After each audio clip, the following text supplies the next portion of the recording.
There are always trends in the golf industry when it comes to equipment, whether it be adjustability or the option to choose different colour heads, which we've seen in the last couple of seasons, but every so often something completely different comes along. We saw that with TaylorMade when they went for the white driver, the first to really branch out into coloured heads. Something brand new has now appeared from Nike. Now Nike have been ticking over in the golf industry. Working in the industry, we've been quite aware of the R&D and the work they've put in behind the scenes, but I think it's safe to say that they've struggled to really make a dent with the top manufacturers when it comes to equipment. For 2013, they've brought out something which they promise will change all that. The idea behind Covert is advanced technology, but hidden under classic shapes and heads when you look down at the ball at address. The big product for them for 2013 is the Covert driver. As you can see, and as you've probably seen online, this looks unlike any other driver out there on the market. As a magazine, we've seen awful lot of drivers that are coming up in 2013, but we've seen nothing like this. As you can see, there's been a chunk removed from the back of the head. Now, this is what Nike are calling a cavity back. So the technology transferred from game improver irons, where the cavity is designed to make the club more forgiving.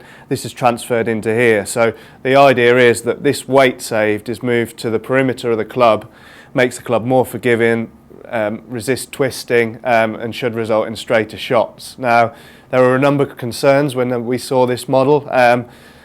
Basically, the theory for the last 5 years is that you want weight in a driver head to be low and deep as possible in the head. Now, this trend is changing with a number of different brands who are saying the ideal place is to move the weight slightly forward and still have it low and deep. This should help to still get a high launch but reduce spin considerably, which should result in added distance. Be interesting to try out because in theory I think a lot of people are going to have to go up in loft to be able to get this driver to perform fully, because moving the weight forward should in turn produce a lower flight. But this is something we're going to find out when we test out the product in the next couple of weeks. The other striking thing about the product is it's bright red. Kind of goes against the Covert idea, but there's no doubt that in terms of tour presence you won't be able to miss this when the top Nike players put it in the bag. Scott Jameson's just had the first win with it, so it's obviously been well received on tour.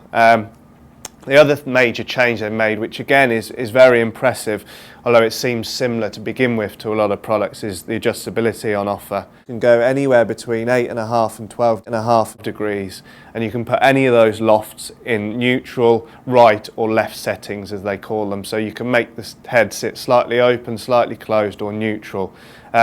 These are done separately, so this means that adjusting the loft doesn't mean that the way that the club sits at address automatically changes, and it's extremely impressive. It's very simple to understand. You've got the lofts on there and how the club is set, but probably doesn't do justice that technology is going into it. And Nike say this will encourage people to experiment a little more with their adjustability.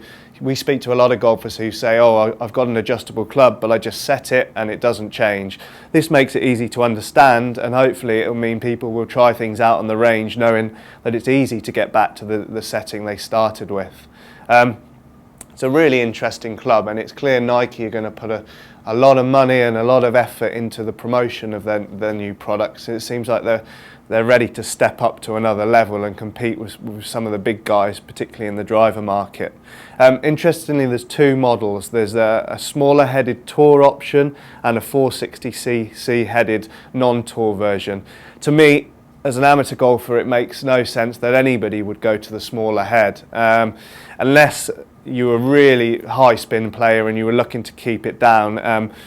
I talked about where the centre of gravity is placed. It's even further forward in the tour model, so unless you've got a very fast swing speed, in my mind this is going to be the one for you.